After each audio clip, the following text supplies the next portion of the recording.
set it correctly, but it looks like the headspace is a bit off. But maybe I'll put it up a bit. Welcome, namaste, namaskar, vanakkam. A very, very warm welcome to my channel. And today we are going to discuss some really interesting things.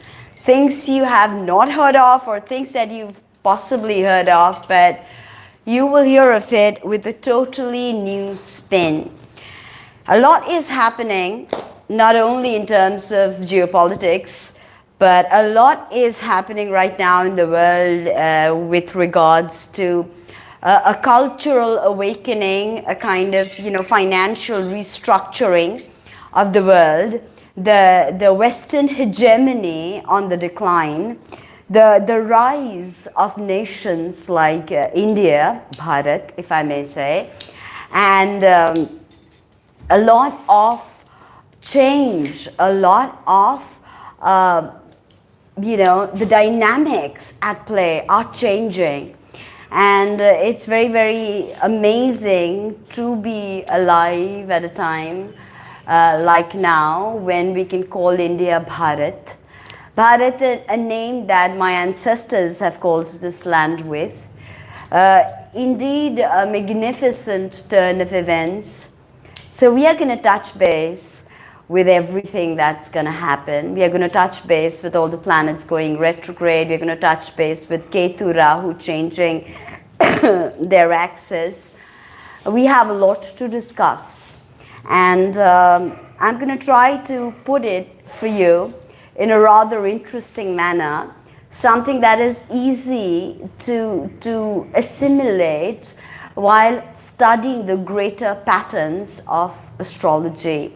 And before I begin, I just want to say that Ganpati is coming on the 19th to 28th, we celebrate, but actually 18th night falls Chaturthi.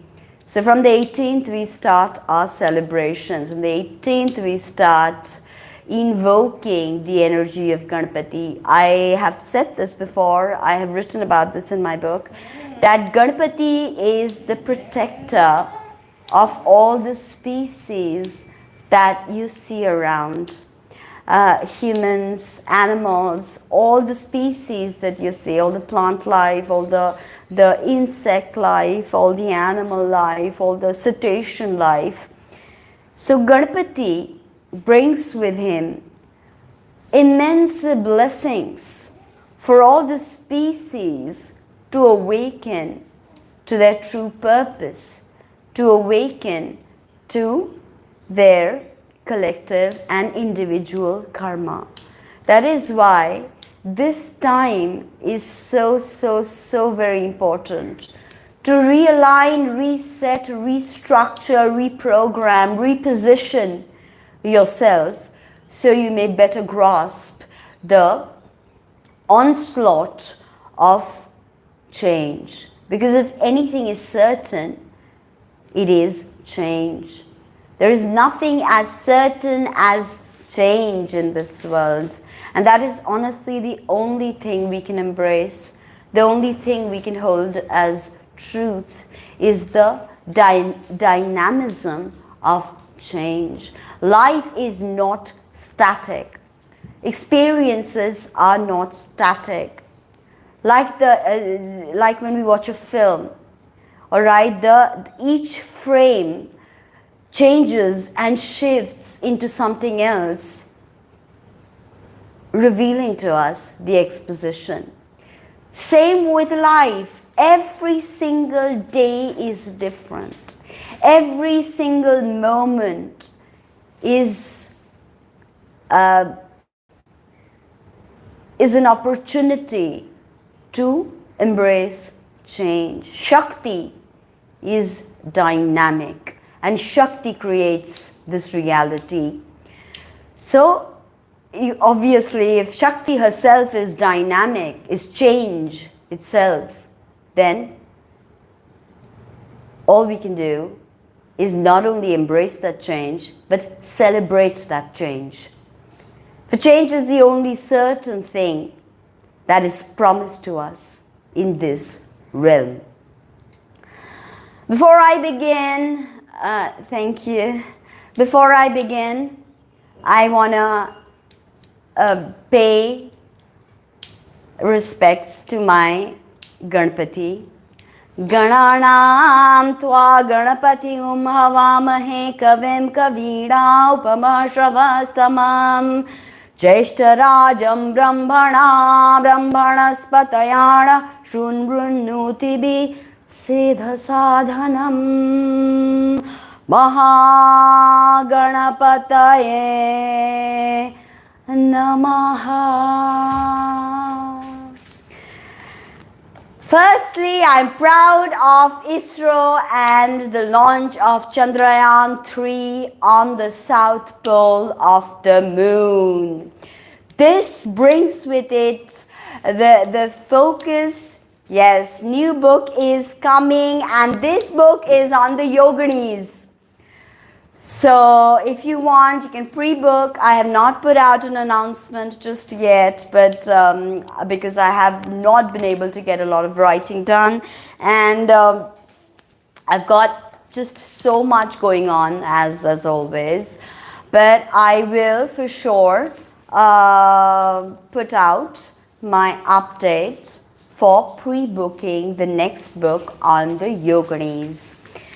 So I want to say how proud I am of the ISRO scientists, of Chandrayaan-3 landing, soft landing, might I emphasize, on the south pole of the moon, the dark side of the moon, the side that is not visible to us. And it's extremely special because no other country in the world has achieved soft landing on the southern pole of the moon. And southern pole of the moon is the place of Ketu, is the place of ancestors, is the place of Ashwini Nakshatra, Magha Nakshatra, activating deep, hidden truths that are now going to surface. Ketu is very, very important in bringing about the new dynamism that we will see, that we will experience. And 2 missions of Chandrayaan 1 and 2 did not succeed, but 3 times the luck for us. And here we are with our flag, with our Chandrayaan, our Vikram and our Pragyan landers now sleeping peacefully on the south pole of the moon. Now, anytime you think of missions like this, okay, and many people have been raising comments about, the veracity of a country like India having a space program. But all I'm going to tell you is that stupid are those people who think that space and technology are not the domain of rising economies like India. Stupid are those who think that a space program is a waste of money. Because in the new world, with the new systems and technology at play, the countries that invest smartly in technology, the countries that, the countries that invest smartly in technology, the countries that invest in an intelligent and successful space program will head the table of the most powerful nations. So yes, go India, go Bharat, go with your space missions like, Adityan also, of course, is already active right now and has achieved a superior trajectory. It's studying the sun. So go ISRO, go and establish India as the most powerful space nation. Okay? In fact, the most interesting thing about the ISRO projects is that we get a shoestring budget in ISRO compared to other players like NASA. And with that, the fact that we could successfully establish such technological parameters that could help us achieve soft landing on the moon. That, I think, by itself is the new world. It is not about who spends the most amount of money. It is about who spends the least amount of money and achieves more. This is the new world. It is not going to be about billions of dollars with world economies crashing and going through problematic spurts. You know, anybody can spend a lot of money and can get something done, right? But the challenge here is to get something huge done with very little money. And really showcasing to the world that honestly you don't need billions of dollars. You don't need that big a budget. If you are good at your work, you can accomplish a lot in almost 1/10 of that budget. I mean, that is true innovation. That is true mastery. And kudos to all the wonderful women especially were frontliners in the ISRO project, and it was so interesting to hear the Honorable Prime Minister Mr. Narendra Modi mention Nari Shakti. Nari Shakti, that is the power of the feminine. And this is what we are going to see take center stage. Okay, the issues on, and I won't say women equality anymore, because women are not only equal, but they're entering these areas and they're superseding this. They're really doing so well that Nari Shakti is finally coming center stage. And for someone like me who worships the goddess in all her forms, in all her expressions, for someone like me, this time is indeed magical. Now, whenever there is a mission, a space mission, the key point, the key planet in all of this is Mercury or Buddha. Super important for any space missions, any kind of communication, and also Rahu. Because as we know that Rahu is the future, Rahu is the technological breakthroughs, space exploration. And of course, who is sitting in Satavisha Nakshatra is Shani. Shani Dev is sitting in Satavisha Nakshatra Vakri or retrograde. So this is so interesting because, you know, Rahu is air. Satavisha is also air. So it's like space exploration in air, achieving information. What is ultimately space exploration? It is assimilation of information. So as energy and matter are two fundamental building blocks of the universe, we tend to forget that matter and energy both can be classified as information. So this is the era of information. So this is what space exploration does. It gives you information. It fulfills you with data. Okay, fills you with data, fulfills you with data too, because, you know, ultimately our survival as a species results in us not only understanding the data, firstly collecting the data, yes, then understanding, you know, not only assimilation, but the correct interpretation of the data. So we can see that it's all about air, it's all about data right now, okay? And the Lagna was Makar or Capricorn, again ruled by Shani. We have Shani placed, Dispositor placed in the second house, and Vakri in a Rahu Nakshatra. And I'm talking to you, this is the chart for Chandrayaan's launch, okay? Third house is empty, fourth house has Rahu and Guru. Guru Chandal is fading away, as we know, leaving with us the baggage that we have to pick apart, that we have to understand what hit us with this Guru Chandal. And some really amazing things actually happened with this Guru Chandal. So, fifth house has moon in Rohini Nakshatra. So again, I have to mention that Rohini Nakshatra, it's all about building, right? Taurus, it's all about building.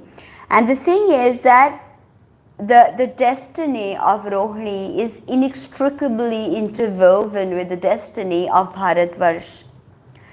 So we have Rohini, moon in Rohini Nakshatra in the fifth house, stimulating all kinds of creative pursuits. We have the sixth house as Sun, seventh Mercury in Moon's Rashi.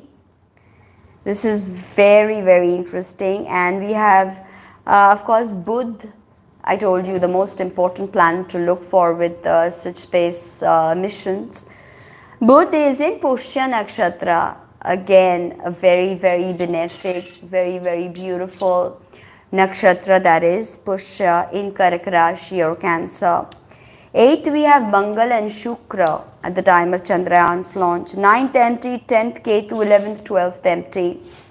So as we see that there is that 10th Ketu again, you know, we had the Chandrayaan rovers, Vigyan and Pragyan. Vigyan? Yeah, I think it's Vigyan. Land in the South Pole, and we had the 10th house was being occupied by none other than, tada, drum rolls, Ketu. So there is this connection, that Ketu energy which is hidden, which is always, is kind of like eclipsed, if I may say so, but hidden, is now coming to the forefront. What has been hidden is now going to be shown, is now going to be revealed.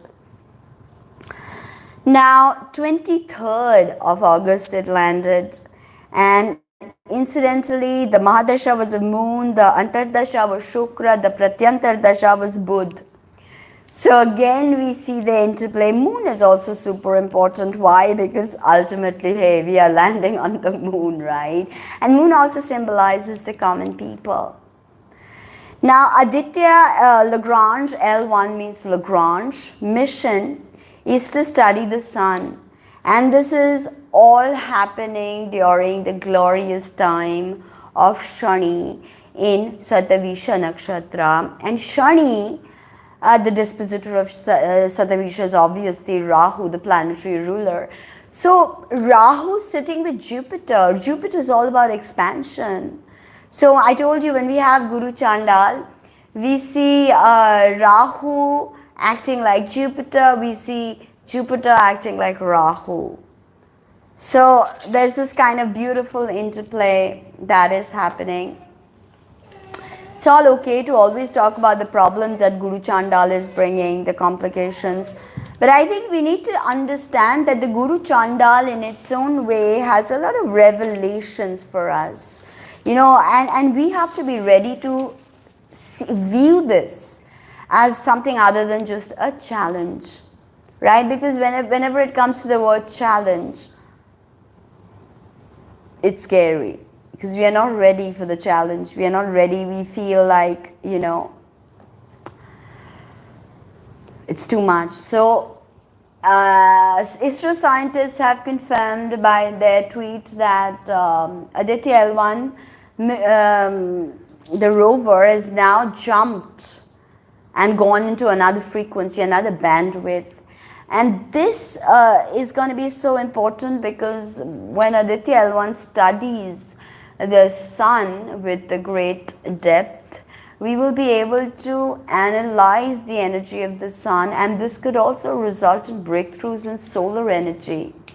Because, you know, if you know about the Kardashev scale, you know that on the scale of Kardashev, on level 1, a civilization must be able to use the resources of the parent star, right? As well as, you know, of course, wind and turbine and all of the other natural technologies, right? But we are not yet at the level of Kardashev's level 1. We are not still at that because we do not know how to harness the energy of the sun for all our energy needs. And our energy needs are going to grow exponentially. As a civilization that is dependent upon tech, as a civilization dependent upon the rising needs of its citizens, the denizens of the civilization, I think our energy needs are only going to escalate. Okay, and how do we address those energy needs? How do we address our technological needs? We have to find sustainable ways, and that means a breakthrough in the way we use the sun. And I don't mean only build Dyson spheres on the sun and get energy, because that is level 2 in the Kardashev scale, because level 2 civilization will be able to use the whole solar system. Level 3 will be able to use the whole galaxy. Yeah, I know, it's so crazy, right? I keep trying, but please share this on the group. If anybody is there from my group, please share this particular link on the group. So we can see that how studying the sun is going to equip us with a better understanding of solar flares, coronal ejections. We know little to nothing about the sun, except that the sun is a star, and it sustains. Please do that now. It sustains our civilization, the sun. So we have to understand that when we jump to a level 2 civilization, we have to be able to harness all the power of the solar system, and not only build Dyson spheres, which I think is ridiculous, because there has to be other ways to harness all the energy, because I told you, as an exponentially growing civilization, our burgeoning energy needs is going to push us towards solutions for better energy efficiency. And Aditya L1's job is that, its job is to study the sun, to understand how we can better harness the solar powers, and to study the threats from the sun. The solar flares, the coronal ejections. As the sun is our sustainer, the sun can in a minute turn our destroyer. So it's very, very important to understand how the Lord of the solar system functions. And that's why I think that having space missions is tantamount to the growth of a country or a civilization. And at this point, we need to understand that we have to become spacefaring civilizations. Okay, we have to join together to, as they say, conquer space, because ultimately that the sun will, in 13 billion years, will end its life cycle. So if we are to succeed as a species, we have to understand intergalactic travel. We have to understand the nuances of establishing a colony in space, because we are not even talking about Mars anymore, because the sun is gone now. So life in the solar system is kaput as we know it. So now we have to understand the dynamics of intergalactic travel.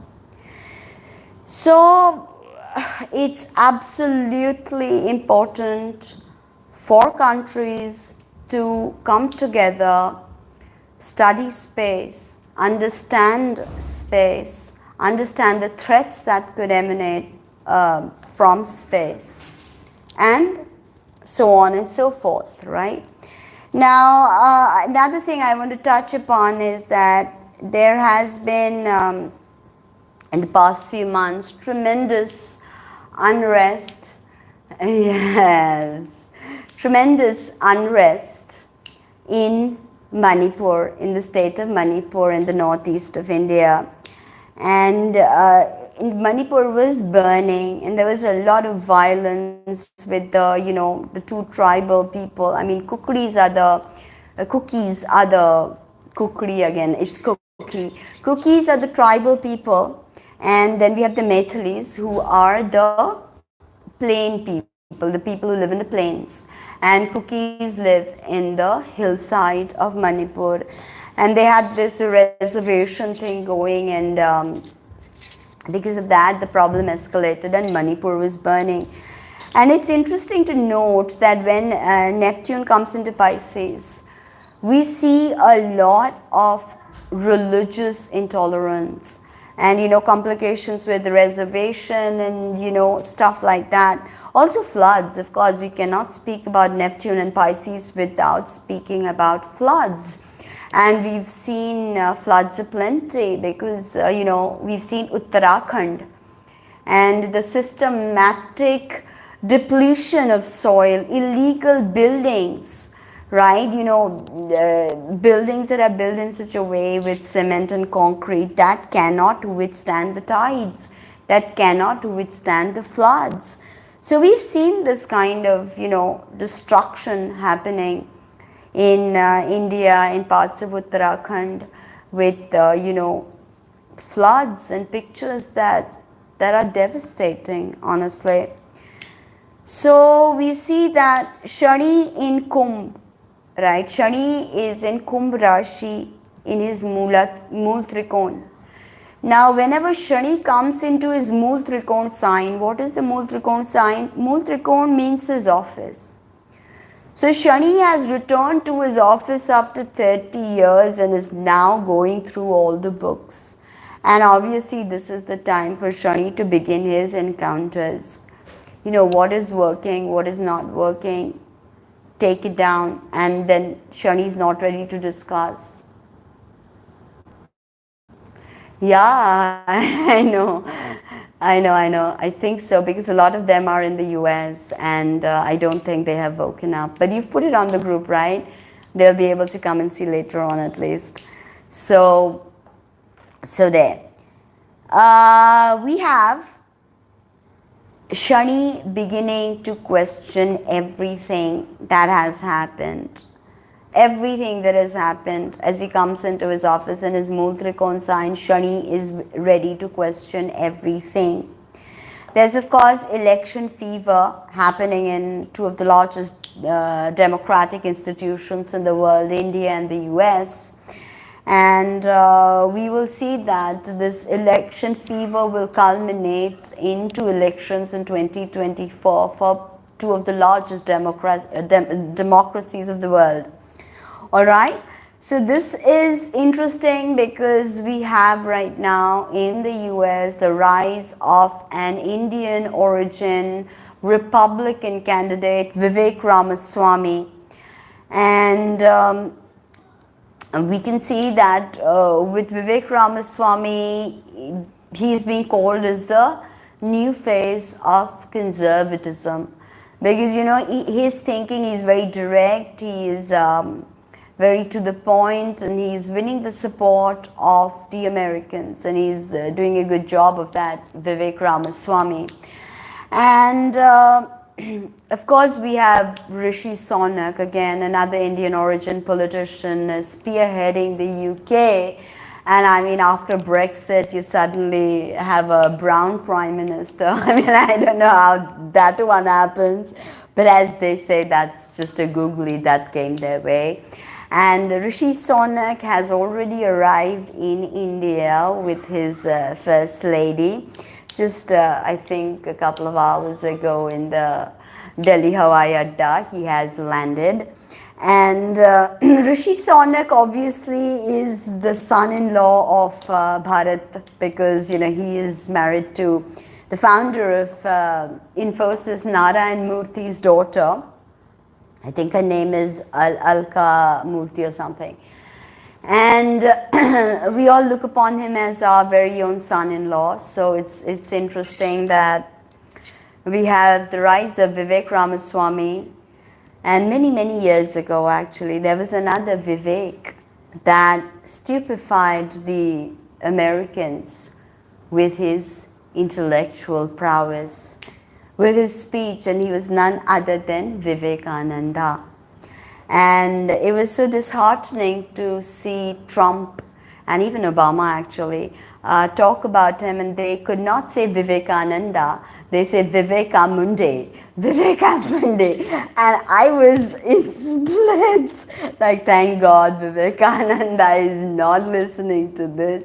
They called him Vivekamunde. And it's interesting that so many years later, we have another Vivek stupefying the American public with his oratorial skills, with his open conversations, with very heartfelt conversations, and the fact that he is ready to put himself out there to really speak his mind, to, you know, go to a channel that is pro-democrats, and, you know, he's able to go there and he's able to speak his mind, and he's able to say that, you know, I disagree with you, but you know, I'm going to hold firm with what I believe in, with respect.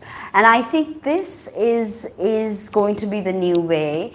This is going to be the new way that we will all go forward with, you know, because it's not possible for everyone to always agree with one another. You know, you may totally disagree with what I speak right now, but you can decide to, you know, say that, okay, I respectfully disagree. Or you can get on my comments and you can say bitch, or, you know, bullshit, or you can start abusing me. At the end of it, it only displays your maturity, your conversational skills, your aptitude to bring respect in a situation where there is disagreement.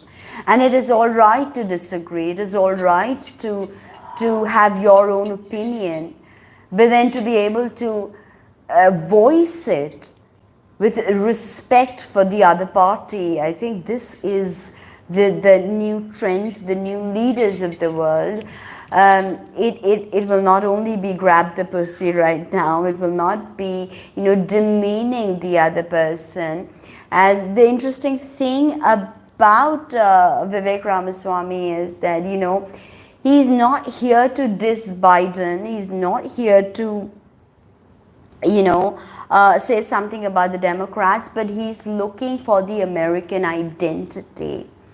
And it is so very interesting that here we have someone of Indian origin looking for his American identity. I mean, that is America, right? The land which houses people from diverse backgrounds and diverse cultures, and making it the largest democratic institution of the world. So this, you know, this forthright way of being able to communicate one's ideology, to put forth a point respectfully, knowing that you may be of divergent opinion, and that is all right, because when you gather on a world stage, it's rather idiotic to presume that every single person will bring the same point of view, or will be like, yeah, okay, wow, I agree with you, let's go ahead with that. That's rare, and I don't mean that that doesn't happen. It does, but the fact is that most of us will, you know, disagree on certain points, right? So for instance, right now as India hosts the G20, the West is trying to bring up the Ukraine war, and, you know, asking India to take a stance. And are you going to go with Russia? Are you going to be pro-West? But the fact is that it is not about politicizing the G20 right now, as we see this horrible trend of, you know, politicizing a convention which is the core reason for the G20 is economic growth, policy making. And it's sad to see that the Ukraine war is being touted by the West again as some kind of, holding it over our heads, because we don't want to talk about Ukraine. It's not a war that we started. It's not a war that we have anything to do with. We are here to talk about policy. We are here to talk about economy. We are here to talk about what's relevant for a growing Southeast Asia. And the West is again trying to bring its agenda with Ukraine. And I mean, honestly, Ukraine is not our headache. Ukraine is not our, it's not a war we started. It has nothing to do with us. So the fact that the West is trying to again bring this this Ukraine situation and trying to hijack policy making, because everything ultimately depends on the Delhi Declaration. Whether parties are going to come together and announce the Delhi Declaration, because here we expect something tangible from the G20 summit. Okay, as an Indian, I expect something tangible, and from whichever country. I mean, even if you're not from the G20 economies, for the first time, India has invited the African brothers and sisters, the African Union, to come and sit at the table. I mean, this is something that is unprecedented, honestly, to have the African nations come sit at the table, voice their opinions. And this is something that we need from the world. We need more inclusion. We need less of, political posturing. We need less of warmongering. We need policies. We need economic breakthroughs. And this is the time to not start a war. NATO countries, if you have Ukraine as an agenda and you want to bring that to the table, please stop. This is the G20 is not a place for that. The G20 is not a place for you to strong arm India into accepting your warmongering ways. Stop bombing Russia, NATO. Alright. Now the interesting thing with Vivek Ramaswamy is that he has gone on record and he has said that he is going to end the war in Ukraine. And I understand that this has, I know, we need policy. We the people need policy. And interestingly, the motto of the G20 is Vasudeva Kutumbakam, one world, one family, and one ideology of growth, of all of us becoming the best versions of ourselves, and each of us holding on to our cultural, our ethnographic profiles. I'm an Indian woman. I like my sari. I like my kumkum. And if I like that, you cannot come into my space and tell me that I have to put on a suit, a pantsuit or a skirt suit, and that is the way I have to dress. If I want to wear a sari, I can wear a sari. So this kind of cultural, ethnographic uniqueness is something we need to, I never understood that. Actually, together is our strength. And me, in my cultural understanding, I am who I am. You are who you are. You bring something unique to the table that I don't bring. I bring something unique to the table that you don't bring. So why can't we just bring all of this together, unite, and work out our differences with mature dialogue, with mature policies, right? Ultimately, that is what will win the 21st century. That is for all of us to embrace unity in diversity. You know, I can be a sari wearing tilak dhari hello, a woman. You can decide to wear a gown. Somebody else can decide to wear a skirt suit. Right? So our unique attributes, our unique way of talking, our language, it makes us more powerful. It doesn't segregate us. That's why I think that the Tower of Babel thing is a total hoax. That, you know, we will fight with each other because we speak different tongues. That is not so. In fact, the human experience, the human condition is pretty similar. You want what I want. Okay, I mean, when you get money, you may go and spend your money in a different shop buying something else, but at the end of the day, you want clothes, you want, if you put on makeup, you want some books. Like people like me, I want books. I want to be able to do what I want to do. You know, I want to be able to come live on YouTube, have a basic device that allows me to do that, you know, have a basic microphone that allows me to do that. So we all have these inherent ideologies that are very similar actually. I want to be healthy, happy. You want to be healthy, happy. You want your family to do well, study. You want your children to study hard.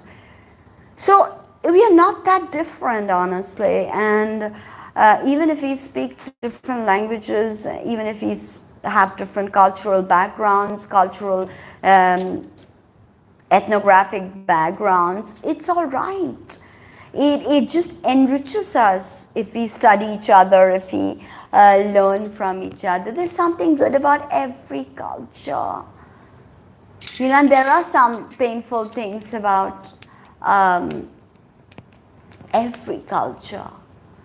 The time is now to embrace everything, and I know everything is so divisive, right? Everything is so divisive. We recently had the chief minister's son in Tamil Nadu go on record and call Sanatan Dharma and equal it to something like dengue or malaria, you know. And it saddens me so much that they think that it is easy to get on a podium, to come in front of people and to just berate Sanatan Dharma.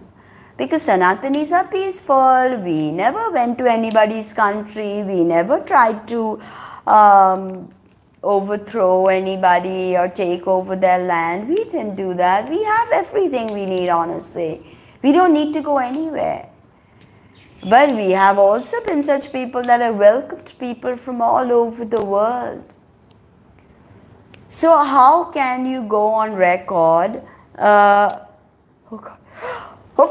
excuse me. So how can you go on record and call Sanatan Dharma? And for people like me, Sanatan is not just a way of life. I'm not a practicing Hindu. I'm a Hindu. I make my livelihood through Hinduism. Yeah, that's true.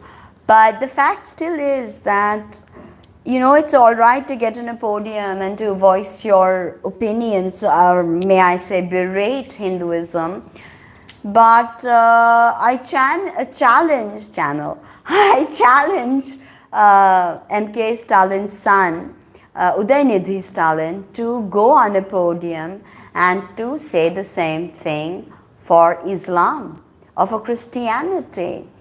go to America and get on a podium and say that Christianity is like a dengue or a malaria.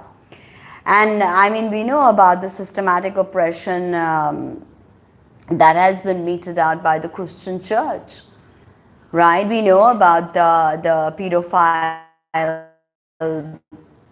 uh, fathers and priests, and we know about the Magdalene laundries.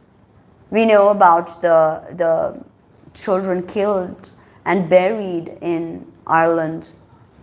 So we know systematic oppression has been meted out not only by the Christian church, but also by the Islamic religion.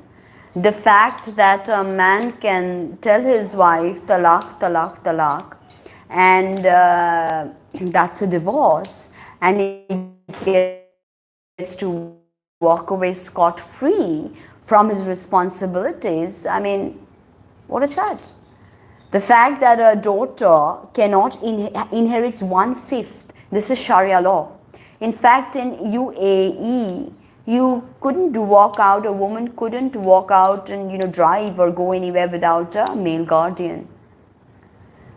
So, and we can see all the before and after pictures of what happened to the Republic of Iran before Islam. Yeah, I know. I mean, it's so stupid to just get on a podium and to spew horrible things about Hinduism, about Sanatan Dharma, the Dharma that is eternal, the Dharma that says that Brahman is within you, Parabrahm is within the Jivatman, Tattvamasi, that thou art, the very expression of divinity. So how can you, has he even read anything about Hinduism? He hasn't. Though his mother, Durga Stalin, goes to one temple in the morning and one temple at night. And still, her son is equating Sanatan Dharma with dengue and malaria and all of that. So you have to understand that every system, and you're talking about the caste system. That's what M.K. Stalin's son said, Udayanidhi Stalin, that I was talking about the caste system and how the caste system is so very toxic. What you have to understand is that the earlier Vedic period, the caste or the Varna was based on the work that you did. For instance, I live with the Vedas, I live with the Brahma Gyan, I am a Brahmin. I am born a Brahmin, yes, I'm Bharadwaj Gotra, but because of the work that I do, I am a Brahmin. So, back in the Rig Vedic era, it was, the Varna was based on your karma, what work you did. Okay, and yes, it makes absolute sense if you look at it that today if I am pursuing Brahma Gyan, reading the scriptures and doing meditation, it's really impossible for me to marry someone who's a Shudra, who is cleaning toilets, because our views will be divergent. We will not be able to come together as a couple. So, Varna Bhed is very important, and every society has Varna Bhed. Today, if you are a normal employee, when you go to the canteen, you will see that the head of the departments have their table. You're not going to go and sit at the table of the head of the department. You just will not do that, because that's protocol, that's office protocol. I worked for a long time, so I know how that works. I worked in the media world for many years. Varna Bhed is very, very important. In every culture, Varna Bhed is important. To understand that Varna Bhed should not become hereditary. I think that's where we went wrong. And that's where the control of the poor people and the Dalits and all of that the oppression saw. Okay. Hi. Hello. So, Varna Bhed is very important in any culture, and it prevails in every culture, if you ask me the truth. We also have a huge political unrest happening in two of the largest democracies of the world. And here in India, we have our Prime Minister Modi going head to head with all the opposition, coming together and forming the I.N.D.I.A. And right in the middle of this coalition, Narendra Modi goes and changes the name of the country. I won't say changes, because this country has always been Bharat Varsh, and changes it to Bharat. So they cannot have leverage that name, because with name comes identity. With name comes emotions. With name comes,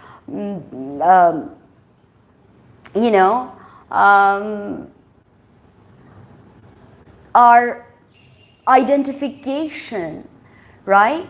When we say India, India brings forth all of this emotions from within us. So the I.N.D.I.A coalition was hoping to work. It's a very psychological trick, actually, and a very interesting psychological master gameplay. And that too, they couldn't agree on who had come up with the name. Some say it was, Rahul Gandhi. Some say no, it was Arvind Kejriwal. Some say it was Mamata Didi. So nobody knows who came up with I.N.D.I.A. So that's very interesting. And of course, with the G20 summit happening right now, Vasudeva Kutumbakam, one world, one family, progress for all, right? So I think that, and actually China had a problem with Vasudev Kutumbakam, because Sanskrit is not a language of the G20 delegations, or a language of the G20 major countries. So imagine, how can any country be against Vasudeva Kutumbakam? You are my family, one world, one family. And this is what India is known for, Bharat is known for. To bring everybody into its fold, because she's a mata. Bharat Mata ki Jai. There, her energy is the energy of Bharat. Her energy is the energy of Sanatan. Now tell that Mr. Udayanidhi Stalin that her energy is dengue. It is. Her energy is every single thing that you can think of. It is dengue, it is cholera, it is Chandrayaan, it is every single thing. The highest of achievements, the lowest of the most deadly diseases. Everything is her play with her Shiva. So the fact still remains that, this is a very intelligent psychological Jedi mind trick that the opposition were hoping to use against BJP. And I, for one, I have never been into the politics, because, I don't support any party, actually. But after viewing the Hindu hatred that is spewing from the I.N.D.I.A coalition, and me being a Sanatani myself, I am now ready to take a more pro-BJP stance.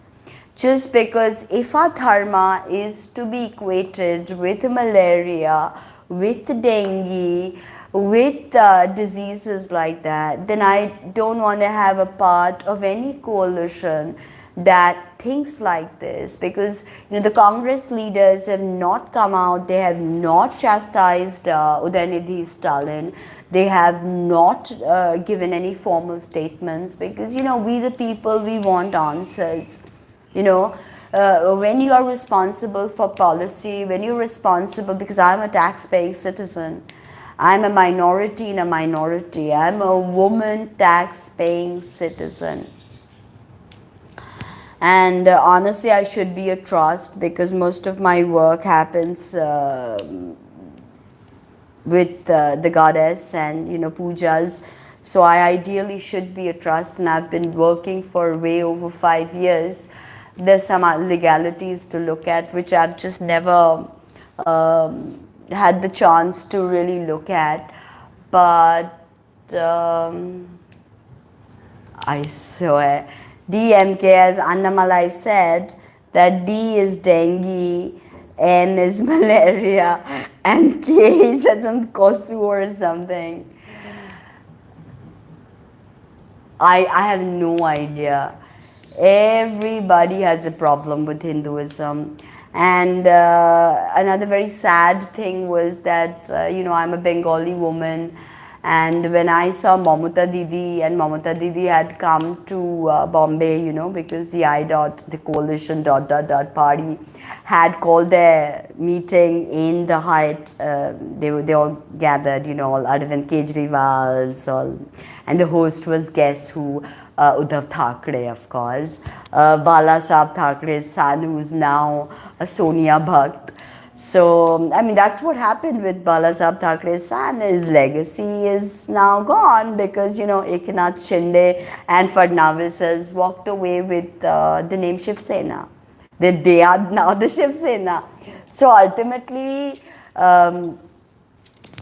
they had garnered the support of the people with their Hindutva ideology, Balasaheb Thackeray. It was very pro-Marathis, but ultimately Balasaheb Thackeray realized that the way geopolitics was playing out, just having the Maratha, the Maratha Maratha's first ideology is not going to work. So he kind of understood that he had to infuse the spirit of Hindutva. So, as 84% of this country, we are Hindus, right? We are Sanatanis. And in a country with 84% majority, we have some little mosquito called Udaynidhi Stalin buzzing about how Sanatan Dharma is like dengue and malaria. And what has happened? Nothing has happened. I mean, I believe that some people went ahead and filed some complaints with the Supreme Court and all that, but honestly, what is going to happen? I mean, nothing is going to happen. Udaynidhi Stalin is showing even more of a bravado. He's going all out and he's like, I'm not going to be bullied by saffron thugs.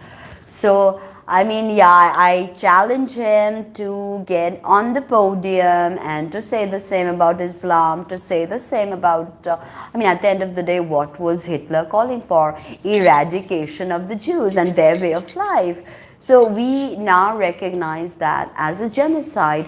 Interestingly, Udaynidhi Stalin kept on telling the reporters, and these are big reporters, I tell you, from India Today and Times Now and all that.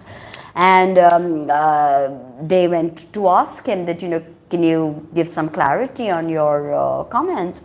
And Udaynidhi Stalin said, where did I say genocide? Tell me, where did I say genocide? Prove it, prove it. The fact is, sir, you spoke about annihilation. You spoke about eradication of a dharma.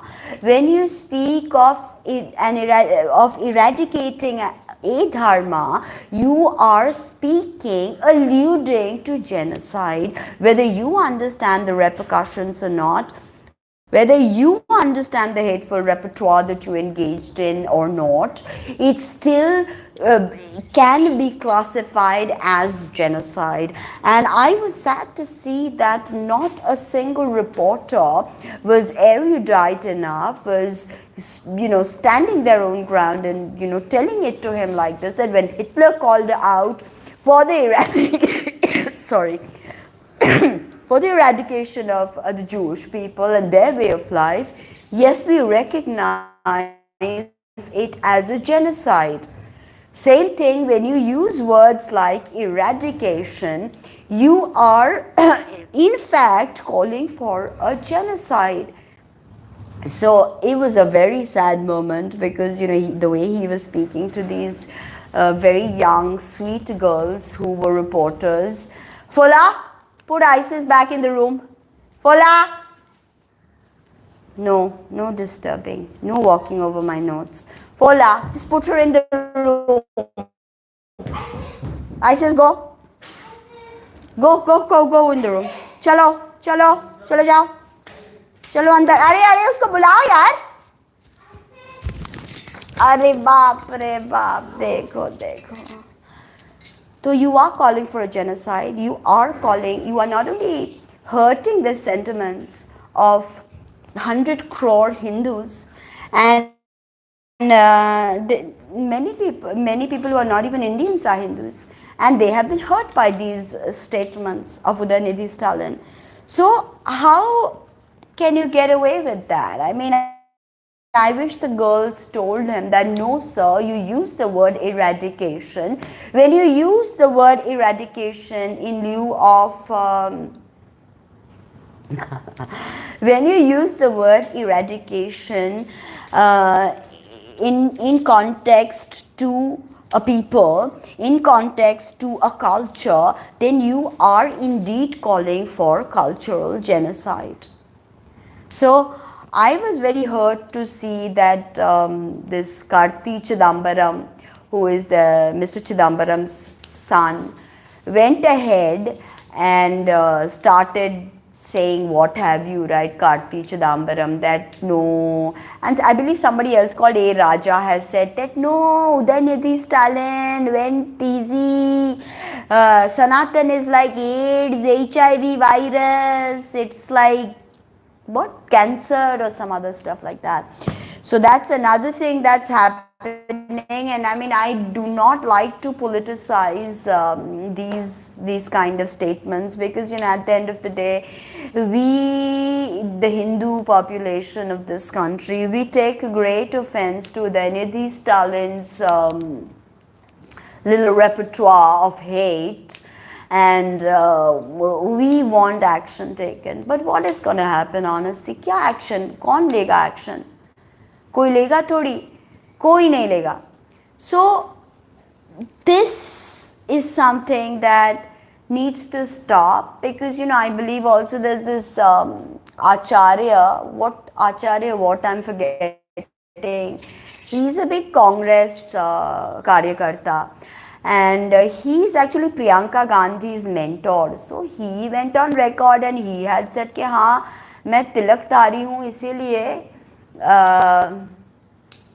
oh yeah, I speak 3 languages, Hindi, English and Bangla, as a native speaker, with very good vocabulary, perfect diction, and all of that. 3 languages, Sanskrit, yes, but not as good as these 3 languages. On these 3 languages, I can say I have a hold as a native speaker.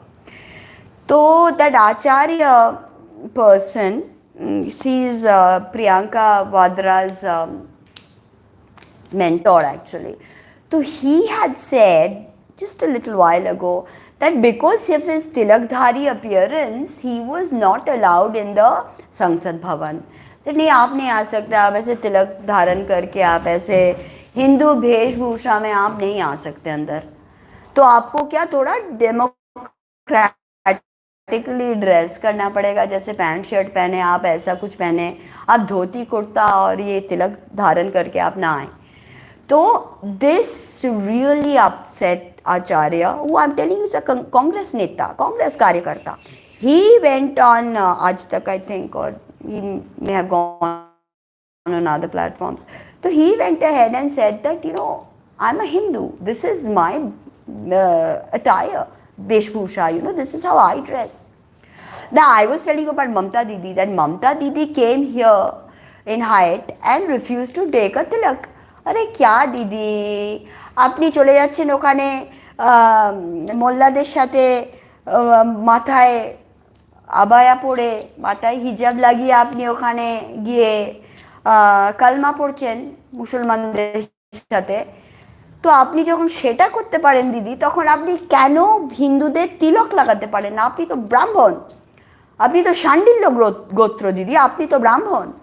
তো যেখানে আপনি চলে যাচ্ছেন মুসলমানদের সাথে কলমা পড়তে পুরোপুরি অবয়া দিয়ে, তো তাহলে আপনি কেন হিন্দুদের, এটা একটা সেন্টিমেন্ট, ঠিক আছে, আপনি সেটা করতে চান মাইনরিটি ভোট ব্যাংকের জন্য করুন, কিন্তু আপনি মেজরিটিকে কেন এরকমভাবে হ্যাটা দিচ্ছেন, তাই না? আমিও তো দেখছি, আমি একটা তিলকধারী হিন্দু, আপনি সেখানে, আমি মুখার্জি আপনি ব্যানার্জি, সে আপনি সেখানে চলে এসছেন হায়াটে, এসে একটা মেয়ে আপনাকে একটু তিলক লাগাচ্ছে, সেখানে সেটা আপনি দিতে দেবেন না? কেন দিতে দেবেন না? আপনি যদি কলমা পড়তে পারেন, আপনি যদি চার্চে যেতে পারেন, তবে আপনি তিলক লাগাতে পারেন, পারেন না, লাগাতে হবে, তিলক আপনাকে লাগাতে হবে। যদি আপনি একটা স্ট্যান্স হয়েছে, হ্যাঁ তাহলে আমি কোনো রিলিজনকে পাত্তা দেবো না, আমি না মুসলমানদের কাছে গিয়ে কলমা পড়বো, না আমি খ্রিশ্চানদের চার্চে যাব। কিন্তু আপনি তো খ্রিশ্চানদের চার্চে যাচ্ছেন, আপনি তো মুসলমানদের সাথে কলমা পড়ছেন, নমাজ তো পড়ছেন আপনি, তবে কেন আপনি তিলক ধারণ করবেন না? সেখানে ডেমোক্রেটিক্যালি সেটা, সেই মনোবৃত্তিটা আপনি কিভাবে এক্সপ্লেন করতে পারেন বলুন আমাকে। So that was very painful for me to see that Mamata Didi did not take a tilak. अरे क्या होता है यार, लगा लो तिलक है, तुमको क्या अब होगा, क्या फेशियल करके आए हो, क्या तिलक नहीं लगाओगे? तो दिस आई डोंट अंडरस्टैंड। देखो एक बात है कि सब ये एक डेमोक्रेसी है, तो ये डेमोक्रेसी में तुमको अपना आइडियोलॉजी हो सकता है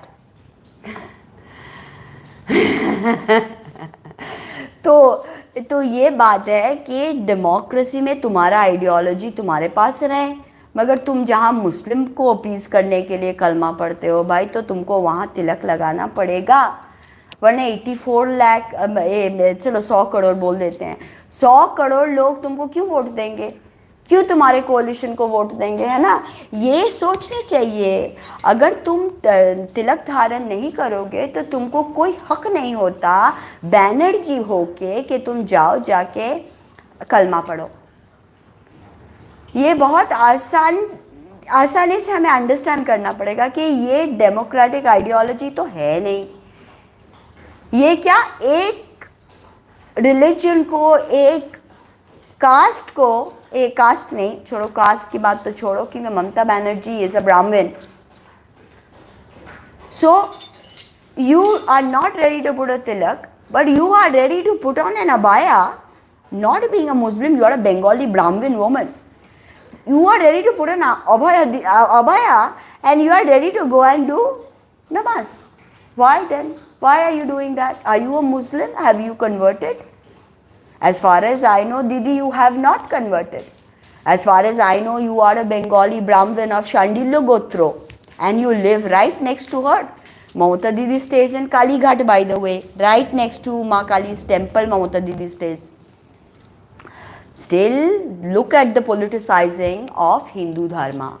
Look at how people think that, हाँ ठीक है, चलो, it's worthwhile, let's do it. Hindus are peaceful people, they are not going to say anything. What are they going to say? There'll be a hue and a roar over a few, few people will get pissed off, but that's it. What else, right? Tell me. So there's a crazy movement happening right now in my Bharatvarsho. In Bengali we say Bharatvarsho. In Hindi we'll say Bharatvarsh. In Bharatvarsho right now there is crazy momentum happening. We just had the BRICS summit, not here, but we had the BRICS, and then we had the Asian conference, and now all the world dignitaries, and this is 82% of the world GDP, which is landing up in Delhi. Nai Delhi has had I know यार, अरे convert हो तो हो जाओ यार, तुम अपने आप में ठीक हो, हम अपने आप में ठीक है, हमारी संस्कृति को तुम क्यों नीचा दिखाओगे, है ना? हमें नीचा दिखा के तुम आगे ऊपर में उठ सकते हो क्या? तो this is something that I don't understand about the I.N.D.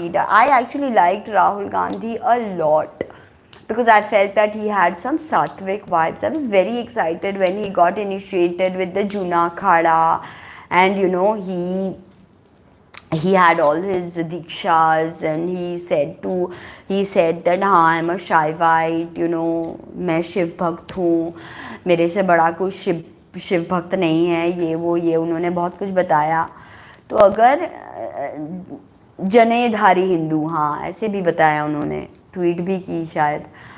मगर अब तुम हिंदू हो, तुम शिव भक्त हो, तो तुम्हारे कोalition के एक बहुत बड़ा पार्ट, हाँ ये जो I.N. का एक DM के एक बहुत बड़ा पार्ट है, तो उनके स्कायन ने ऐसे बोल दिया कि हाँ हिंदुइज्म है, मलेरिया है, डेंगू, तो तुम चलो कुछ ना बोले, तुम अभी ब्रसल्स में जाके वहाँ प्रेस कॉन्फ्रेंस कर रहे हो. तो देश के लोग को तो कुछ बताओ भाई, कुछ एड्रेस तो करो. हम वेट कर रहे हैं, है ना. तुम लोग ऑपोजिशन में हो, but as I said that the health of a democracy is always decided on having a strong opposition. You can not be कि हाँ चलो ओपन हार्ट से रूल करो कि कोई ऑपोजिशन में है ही नहीं खड़े होने लायक. ऑपोजिशन को स्ट्रॉन्ग होनी पड़ेगी, तब के तब ये जो डेमोक्रेटिक हेल्थ है हमारी, तब के तब जाके जो भारत का जो नया रोल है एज विश्व गुरु है, रोल विश्व गुरु, इसे हम धिक्कार नहीं सकते, इसे हम डिनाई नहीं कर सकते. ये है हमारा रोल. अब ये रोल को हम कैसे एक्सेप्ट करें? अभी गणपति जी आने के आगे आप लोग ने ऐसा डेंगू मलेरिया का स्टोरी फैलाया. अब देखो शनि भी हैं सतभिषा में, करेंगे एनकाउंटर, तब समझोगे आप लोग. उसके आगे तो आप नहीं समझोगे कि हाँ जो हिंदुओं का सेंटिमेंट हर्ट हुआ तो होने दो, क्या होता है, आपका थोड़ी कुछ जाता है. आप डायनेस्टिक पॉलिटिक्स आप करते आए हो, यही है आपकी पॉलिटिक्स. तो हिंदुओं को समझना पड़ेगा कि आज हमारे जो धर्म है इसके ऊपर कुछ भी कोई भी बक सकता है, कोई भी बुड़बक जाके बक सकता है. बतिया दिया like they say in UP. But we have to also stand up, and we have to in our own way educate people and say that look, our dharma is our dharma, our tika is our tika, our वेशभूषा is our वेशभूषा. उस पर तो मत कीचड़ उतारो, है ना. तुम अपने घर में अपना जो कुछ करो, है ना. तो मेरे विश्वास पे, मेरा जो लाइफस्टाइल है उस पर क्यों कीचड़ उछाड़ रहे हो, राइट. उछाड़ रहे हो, आचार दे दो. But seriously, there's just so much momentum. No, there's just so much momentum happening right now with the G20, and I prayed to my Ganpati, to my that हाँ सब कुछ simply अच्छे से हो जाए. You know, let there be no bullshit scenarios happening. We want to see the Delhi Declaration. We do not want to spend time on NATO and its warmongering. We don't want to spend time on Ukraine. It has nothing to do with the global south. The global south wants to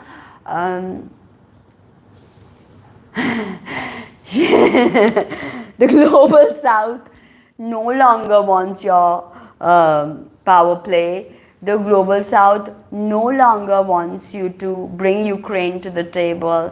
Let's talk policy. One world, one family, Vasudev Kutumbakam. We are all connected, you and me, even though I may be speaking a different language that you do not understand, but you understand from my micro expressions, you understand from my gestures. You know, you understand from my heart to your heart. I don't need a language. You know, the Tower of Babel thing, I tell you, was toxic.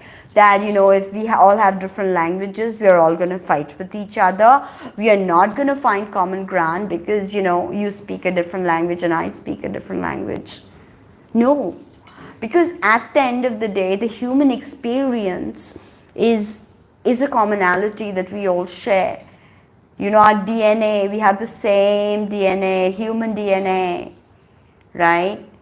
So if an alien is looking at us from space, the alien is not going to see us as, you know, I'm a Hindu, you're a Christian, you're a Muslim.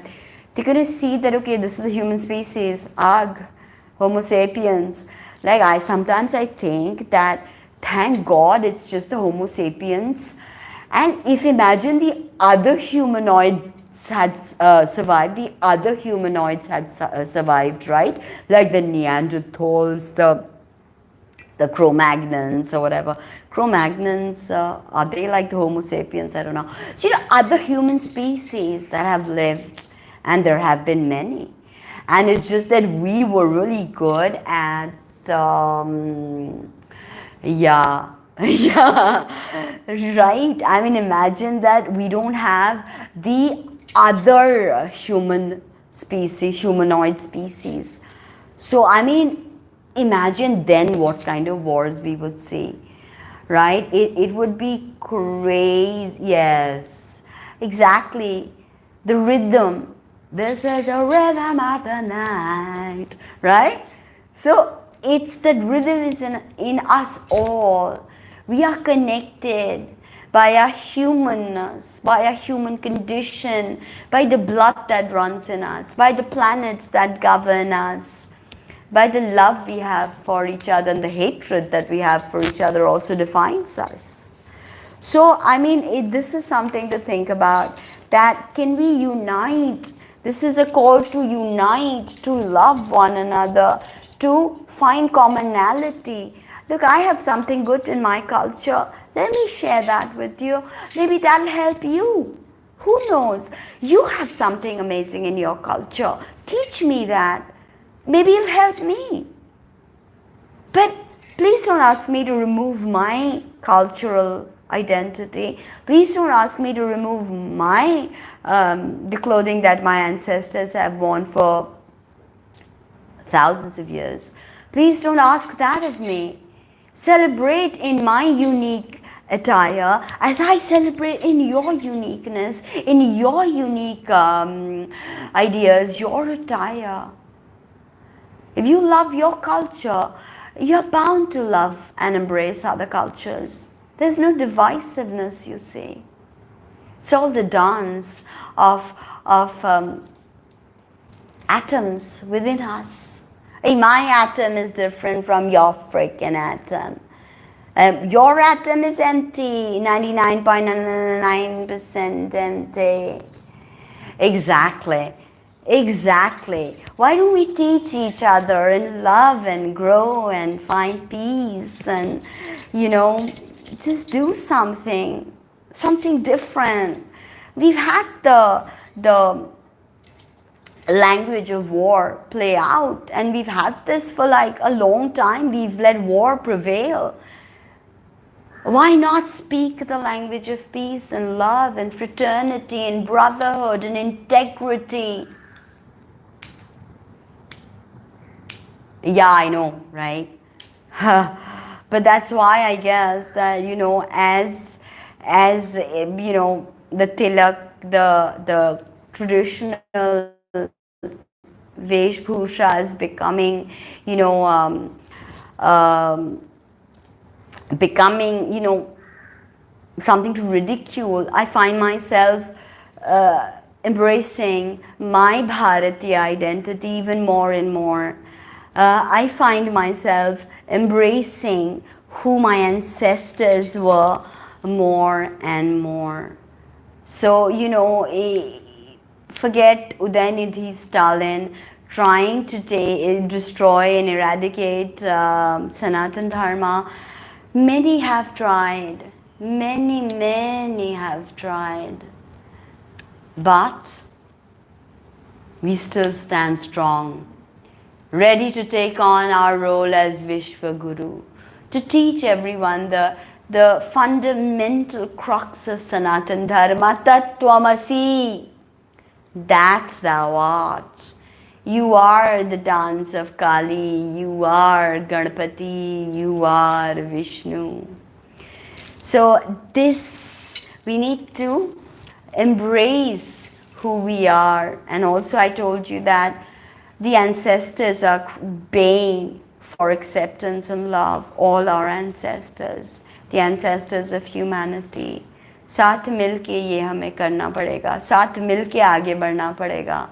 Together we stand strong, because we each bring a different type of skill set to the table, right? So Vasudeva Kutumbakam, connection, one earth, one family, one ideology of growth and prosperity for one and all.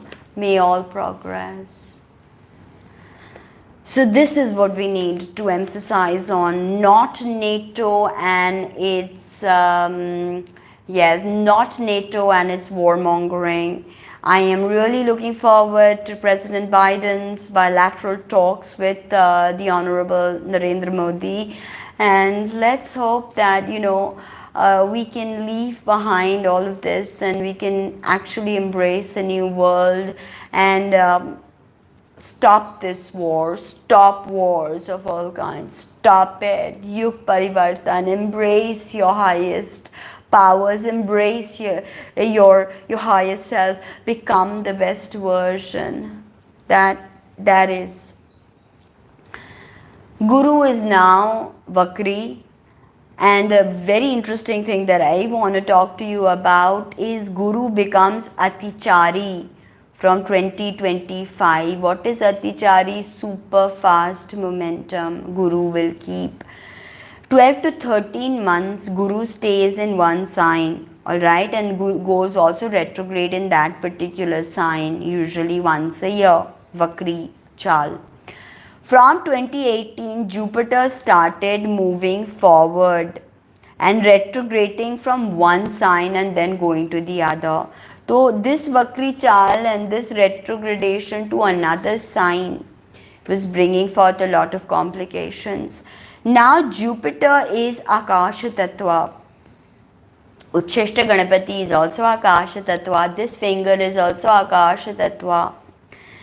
So this change, right, in tempo of Jupiter going fast from 2018 has changed us forever. Believe me. And Atichari, kind of think of this as, if you start going too fast, right, you become dizzy with momentum, right? Your head starts to spin like, oh my God, what do I do? It's too fast, too quick, right? I know some kids love going in fast cars and, you know, they love all that. Now, inertia is one thing, right? When you're stagnating, that's inertia. But when you go really quick, really quick, then, you know, you kind of become dizzy. That is what Atichari Jupiter will do. And this I'm telling you, 8 साल के लिए Jupiter Atichari चाल चलेंगे. For 8 years, Jupiter is going to go Atichari. And 8 also being Uchishta Ganapati, being the 8th form of Ganapati. So, and today is the 8th. Woo, woo, woo. La, la, la. Nagin dance, you know. So, Atichari is going to make us dizzy with momentum. Very trying times, very trying times. Mark your dates, 2025 to 2023. अपने calendar पे ये dates mark करके रखें. 2025 to 2033. देखो मैं बोल रही हूँ 2033 गाइस. हाँ, 2025 to 2033 ये 8 साल जुपिटर रहेंगे अतिचारी. Okay, so very trying times. Diseases, pandemics, asteroid hits. The only way that we will get through this, surrender to the 8th form of Ganesh, Uchishta Ganapati. Shri Neela Saraswati Sametha Shri Uchishta Ganapatim Shri Padukam पूजामि। बस ऐसे ही आगे बढ़ सकते हो। हाँ, 8 साल के लिए। वर्ल्ड वॉर तो होने का है, और ये this is gonna be Russia Ukraine, यहाँ से शुरू होगा, चाइना भी, ताइवान, बूम, कुछ ना कुछ करेगा। तो China is looking for war with India also. क्यों यार, छोड़ दो यार। And US is always looking for war. तो ये चाइना, यूएस और Russia is gonna try to start a war. कुछ ना कुछ तो करेंगे ये तीनों मिलके। Boom. Yes, flip 8 on the side, it's infinity. Now, do you know that there are infinities bigger than infinities? Very, very interesting stuff. All this freaking infinity and beyond, I tell you. Now, my hope is that India becomes a guide. कि चलो भाई झगड़ा बंद करो, no war, China, US and Russia. These 3 countries chill out, do some pranayam, call it cardiovascular exercise for all I care, but please do pranayam, do tratak, do not start a war. If the war starts 2025 end, I see a world war starting 2025 end. और यहाँ पे toads. Imagine China was dead against the Indian motto of yes I do, and the Indian motto of Vasudev Kutumbakam. I mean कि कौन हो सकता है यार against Vasudev Kutumbakam? I mean, one world, one family. चलो यार, move on China. What is wrong with you यार? Ugh. तो ये जो होने वाला है ना, this war that these guys are gonna start is gonna be sad. Tons of people are gonna die. India, if we embrace our destiny of becoming the Vishwa Guru during the YUGPARIVARTAN, then boom, बहुत अच्छा काम होगा. Reset philosophy, reset ideology. And for everybody listening, learn Uchishta Ganapati Pujan Vidhi and learn Uchishta Ganapati Kavacham. That Kavacham is honestly gonna protect you. Uchishta Ganapati Kavacham. तो 8 years उच्छिष्ट Ganpati को समर्पण कर ही दो, उनके ऊपर भरोसा करो और बस उनके ऊपर सब कुछ समर्पित कर दो. The Eurocentric Western paradigm is shifting, and we will see tremendous shift in that paradigm as Guru is Atichari for these 8 years. And another thing that I want to mention here, that I see a rise of nationalism. Okay, and I don't mean like nationalism where there's like wars or, you know, protect the national border. I mean just patriotism in its purest form, like Bharat Mata Ki Jai, you know, is something to be proud of. You know, Bharat is my Mata, like Kali is my Mata. So I see that kind of nationalism or patriotism on the rise. Now remember one thing, that Jupiter saves lives, okay, sustains us, is the largest, the oldest planet of the solar system. And Guru actually laid the foundation of how this little solar system is formed. What an important ally Guru is of Surya. Think of that. कितने strong ties हैं गुरु के और सूर्य के बीच, सोचो. Directly responsible for our existence. Now, do you know that there's a great red spot?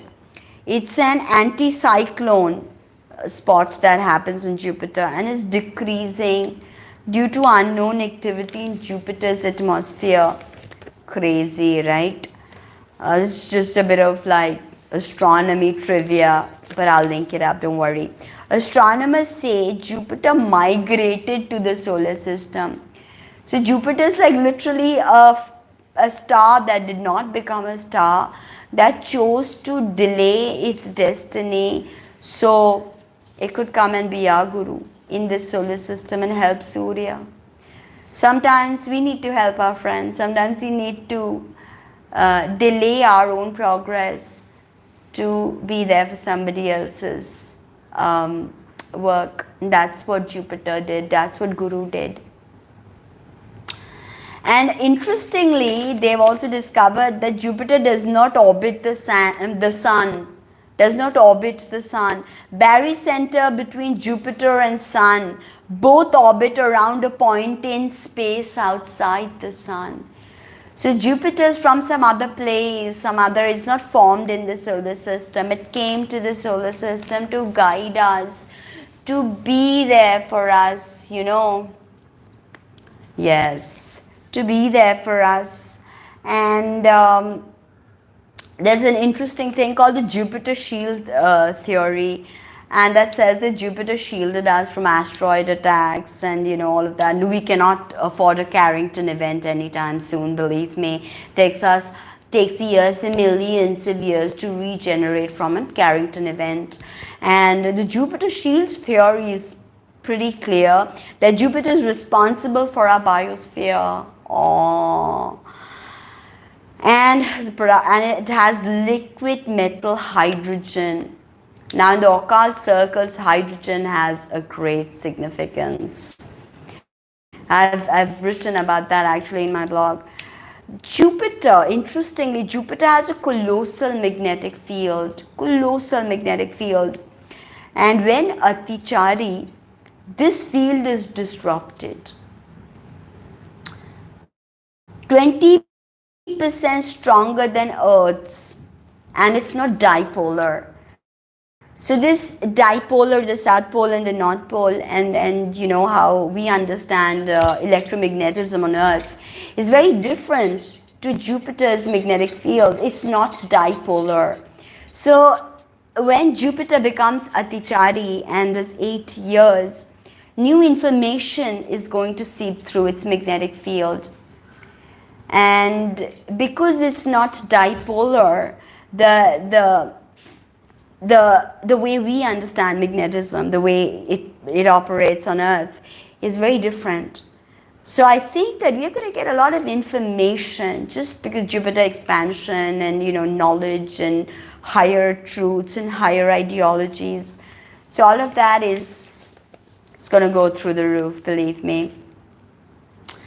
When Atichari will bring in unknown information, energy, matter, both can be defined as information. So newness galore. But why is it so chaotic? Because, you know, newness, we need time to work with something new, right? So if, like, imagine you go to work, right, and you have a set responsibility, and then your boss just goes out there and thrusts something new on your shoulders. So, you know, you're like, oh my God, I've just got these new responsibilities. I need my time to adjust to this. So this newness brings about fear. So when Guru goes Atichari for these 8 years, expect all of this kind of new energy to seep through, and it always takes us time to augur this new energy, to basically create with the newness. I mean, some people can really adjust well to something new, but for most of us, newness is something to be afraid of. It poses a great challenge. This is why I think Atichari momentum can be fearful. But remember, fear is just false evidence appearing real. So the understanding of fear also, right, is something we need to analyze with the way the new world is going to operate. What we were afraid of and what we are going to be afraid of, I think that paradigm shift is going to occur. And I see this as a great time actually for us to just go with the flow and understand that new information is going to come to us, because we also have electromagnetic fields. So all of this information coming from Guru is gonna surcharge us with new information, and we need to be able to augur that energy, because after that 8 years, after 2033, my friends, we will not recognize the world as we know it today. Technologically, politically, the whole landscape is going to change. And I mean all the landscapes: geopolitical landscape, financial landscape, the Eurocentric hegemony, the nexus of Eurocentric hegemony. We will see a huge shift. And I don't mean like just China's way of bullying, or Russia's way of warmongering. What we will see with this, I think, is a new way to interpret the human existence, the human condition, the human experience.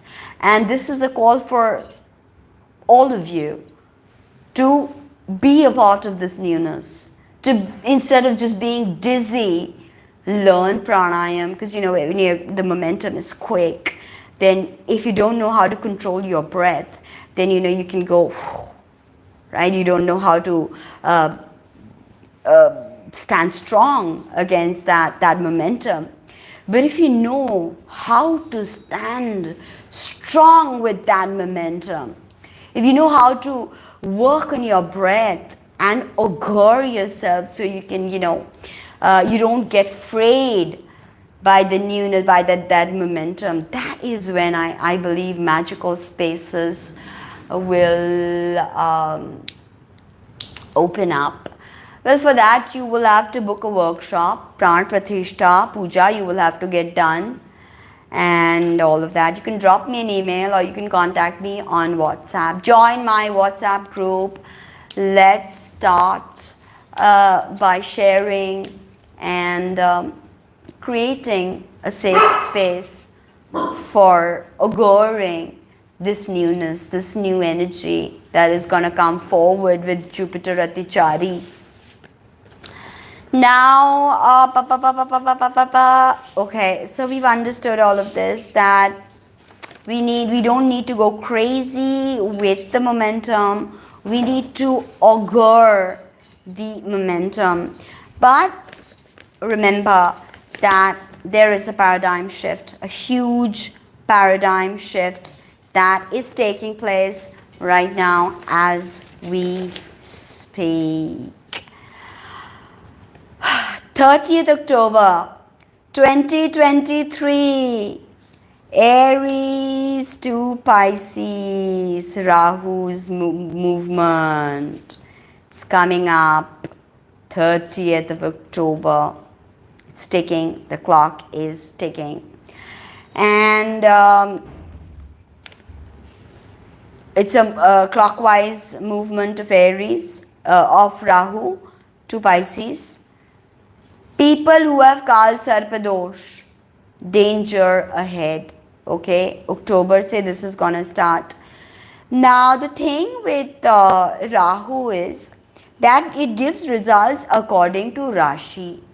So you have to get your Rahu, which I am offering, Rahu Ketu transit horoscope. It's going to be very important to understand how Rahu and Ketu, and this is just a focused reading on how Rahu and Ketu will impact you with remedies. But I'm not opening up my charts to everybody. You have to be my student, and only then will I be taking the reading. Otherwise, it's not open for everybody. Excuse me. Remember that in the male Rashis, Rahu gives more dangerous results. And in the female Rashis, Rahu gives better results. What are male Rashis? Odd numbers: 1, 3, 5, 7. Female Rashis are even numbers: 2, 4, 6, 8, so on and so forth. So now it's going to a female Rashi, Pisces. So expect Rahu to, take a breath of relief, take a sigh of relief. And Rahu, don't forget, is also Shani's dispositor in Satavisha. So something there. Never kill snakes. Please, it's my request to everyone. Do not engage in killing a snake. Do not allow anybody to kill a snake in front of you. Please stop anybody who's about to kill a snake. Don't do it. Call the animal welfare people. They'll rescue the snake. If you don't, then you are going to be afflicted with Kalsarpa dosh, even if you don't have Kalsarpa dosh in Kundali or anywhere else. Boom. Expect to be destroyed by Rahu and Ketu. Do not kill snakes, please. Plant a bamboo immediately, a bamboo plant, if you have killed a snake in the past. But don't do it again. Mangal has gone into Kanya Rashi mid-August. 18th को Mars is in enemy territory. Okay, 18th को passing through Hasta will be very complicated. So Hasta Nakshatra and a lot of complications have already happened because you're right now in September. And basically what we see that also Mercury is retrograde. Lots of complications. Expect total chaos till 15th of September from 24th of August. Today is 9th of September. So a few more days. Expect total chaos. What to do now? Let's complete pending work. Alright. Mangal, Shani, Shadashtak. They are forming Shadashtak, Mangal and Shani. Mangal and Rahu are also forming Shadashtak. And of course Guru Chandal, although it's weakening, we can expect Guru Chandal's effects this whole year.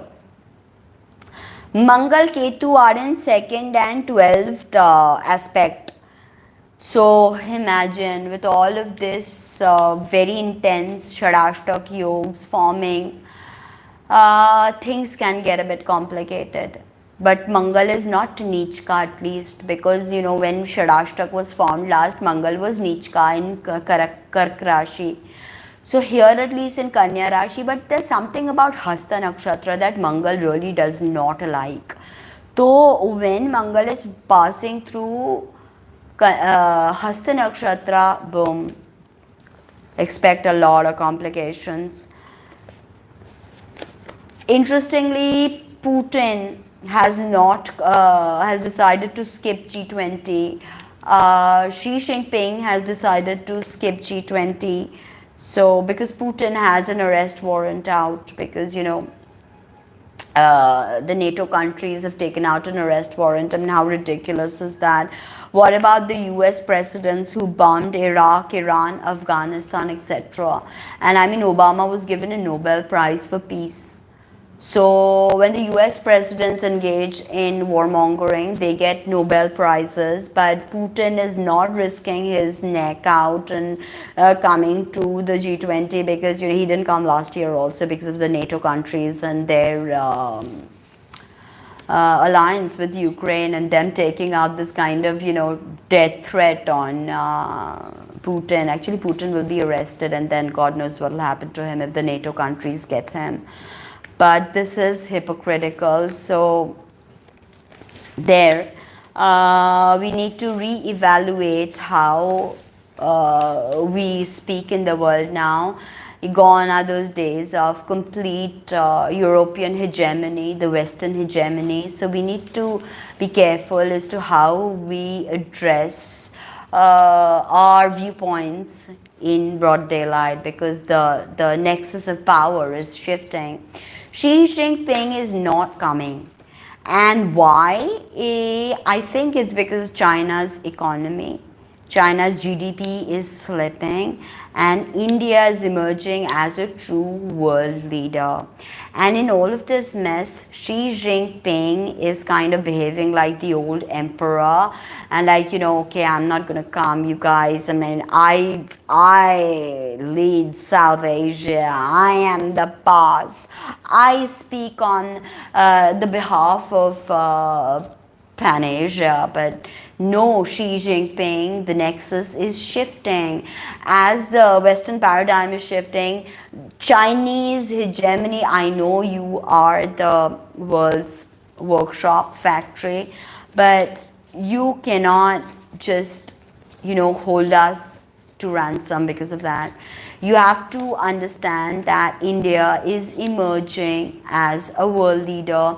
You needed to be there, Xi Jinping. You needed to be there. You needed to be there in this G20. And I, for one, I am going to miss President Vladimir Putin. I am going to miss Prime Minister Xi Jinping, because I was really hoping that, we could truly come together as one world, Vasudev Kutumbakam, and India could play the peace dealer, in these talks, and something could be figured out. But it's obviously more because of the economy than outright dissing Bharat or outright dissing Modi ji.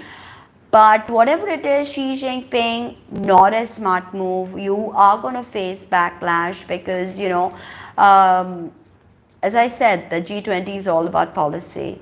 And this was the time for you to come out with really sound policies and come out with solutions to the problems that we face, the emerging South. You don't have to push your hegemony. You don't have to be one up on Modi. You can stand on the world stage by his side, Xi Jinping. So there. The problem with the thought processes of Xi Jinping and the West also, China wants hegemony. US wants hegemony. Russia wants hegemony. They want to rule the world. Understand this point very carefully. But India, Bharat, wants harmony, wants a multipolar world, okay? And that's our end game. Here we are. Okay, come, African brothers and sisters, come to the table. Come sit here. You've been kept away for very long. Sit with us. You deserve this. India doesn't want hegemony. India doesn't want to rule over anybody. We don't want to come to your place, take over your finances. We have a huge fertile country that has been deprecated because of the invasions we've had to endure, from the Mughals, from the Britishers, who stole like not only $45 trillion, I mean, that's less. What about all the people who died in the Bengal famine?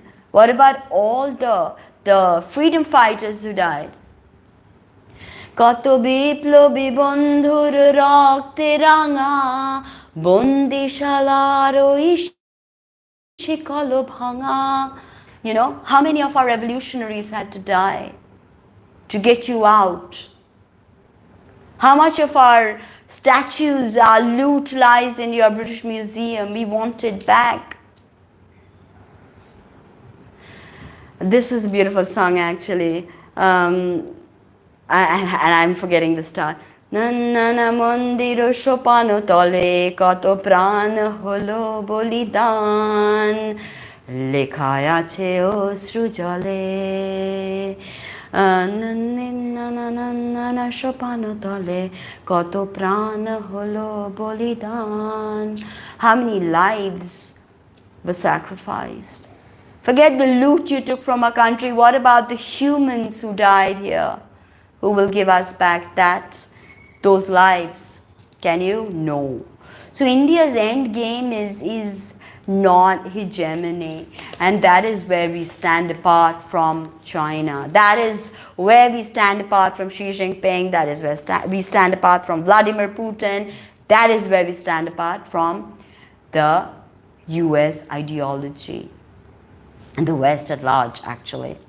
So this is something we've got to understand, that we are very well suited to be on the world stage as the world leader, because we want a multipolar world where everybody has a seat at the table, where everybody flourishes, Vasudeva Kutumbakam. Now, so many retrograde planets actually, and it's festering disinformation. Tremendous. Like China had just released a map claiming chunks of Arunachal Pradesh to be theirs. And of course, a lot of other South Asian countries were absolutely pissed off because, China was claiming their territory as China's too. So, disinformation, be careful. And this was pretty interesting because, the opposition was baying for blood and said that we need to do surgical strikes. But Jaishankar refused, our foreign minister, and refused to even acknowledge it. So this is exactly how a world leader needed to address this map crisis meted out by China when all the planets are retrograde. You do not acknowledge it. It's not important. You do not acknowledge it. So, brilliant, sir, Jaishankar. That was a brilliant move. I quite like our foreign policy under Jaishankar, especially the way he said that, Europe seems to think that Europe's problems are the world's problems, but the world's problems are not Europe's problems. So, that immediately causes a hegemony, right? Hey, my problem is your problem, but your problems are my problem. Sorry, that's not how the new world is going to operate. So, with geopolitics heating up, all these transits, India is the president of this G20, first time in history, and what a show we have put up with the Bharat Mandapam. Please go online, check it out. I mean, amazing. We can expect a huge change with this. Okay. Also, Modi government has called a special parliamentary session from the 18th, and on the 19th they are going to move to new parliament building because that is the day of Ganesh Chaturthi, and on Ganesh Chaturthi Modi government is moving from the old parliament building to the new parliament building. So uniform civil code, yes, definitely, why not? One nation, one law, one rule. Also, the one nation, one election thing, yeah, that's definitely going to be interesting. I'd love to see what the Modi government brings up in this special parliamentary session. Pakistan is burning, brothers and sisters. Balochistan wants to reunite with Bharat. So, boom, that's definitely not making the Pakistanis happy. Reforms must be made right now. Legislative, judiciary all over the world. We are moving towards one currency, one government, and we will see a strong trend of de-dollarization. So let's see what happens with the Ganesh Chaturthi on the horizon, starting from 18th night, 28th, 10 days of pure celebrations, and Bappa is coming, and Ganapati Bappa Moria, Mangal Murti Moria, Ganapati Bappa Moria. So yeah, crazy times ahead. What can I say? I hope you liked this lecture and you took back some snippets of wisdom from it, and lots of totally बाप आया and बाप आके सबको सही कर देगा. बाप आके सबको सही कर देगा. पता है ना, full to encounter. बाप आएंगे, सबको करेंगे सही. गणपति बप्पा मोरया, मंगल मूर्ति मोरया, गणपति बप्पा मोरया, मंगल मूर्ति Morya. By the way, today's sari is very special. Green and yellow Sambalpuri cotton sari from the land of Orissa. And you know, I pretty much nowadays all I wear is saris. So सबके बाप हैं, दिखा देंगे सबको, सबको दिखा देंगे। मैं बोल देती हूँ ना, देखो आगे आगे होता है क्या, आएंगे बापा भी। तो Sambalpuri cotton sari from Odisha. I hope you guys liked it. And I want to wear different saris from different states of India, and hope I get a nice sponsor, a sari boutique, or you know, someone who sells saris. So if anybody is बिल्कुल, ये तो trailer था मुंगेरी लाल के हसीन सपने, सब देखेंगे तो बापा आएंगे और मस्ती होगा। और जो दोस्तों आप लोग अगर मेरे व्हाट्सएप ग्रुप नहीं ज्वाइन किए हैं तो प्लीज़ ज्वाइन कर लीजिए, वर्कशॉप्स भी बुक कर लीजिए। Friends and everybody, please do not miss out this Ganesh Chaturthi. Get initiated.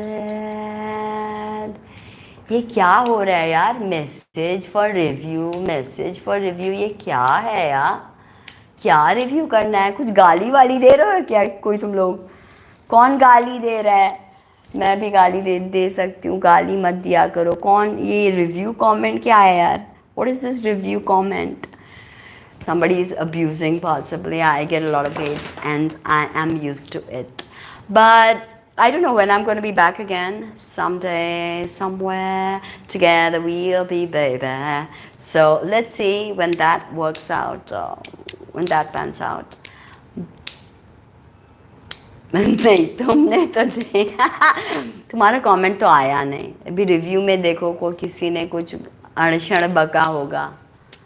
बतिया दे, मुंह पे बतिया दे, क्या छुपम छुपी क्या कर रहा है? Alright, thank you, and I really cannot stay for long now. I have a class with Pranav. Namaste, namaste, namaskaram, namaskaram. हाँ, कोई दे दिया गाली अभी, क्योंकि मेरे को बोला कि हाँ कमेंट रिव्यू में रखा है, तो रिव्यू क्यों रखें? क्योंकि गाली वाली दिया होगा, है ना? नमस्ते, मैं आऊँगी फिर से बतियाने के लिए, तो तुम लोग अच्छे से रहो। नहीं, ऐसे मुझे कभी बोलता नहीं है, कभी कोई लोग गाली वाली दे देते हैं तो ऐसा मुझे आ जाता है कि हाँ रिव्यू कर दो, देखती हूँ क्या होता है। तो चल, बाय, सी यू।